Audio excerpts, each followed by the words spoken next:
Garmin GDB 50 fuse replacement or repair. If you've lost your fuse, as we have in this one, you'll need to order a repair kit from gpsandstuff.com. Comes with 5 pieces. You have the spring prong, you have a silver retainer ring, a fuse, tip connector, and a skip tip retainer.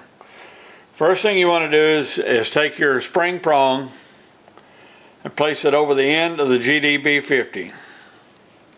When you do, make sure that all 4 ends go in place and are not on the outside of the GDB 50.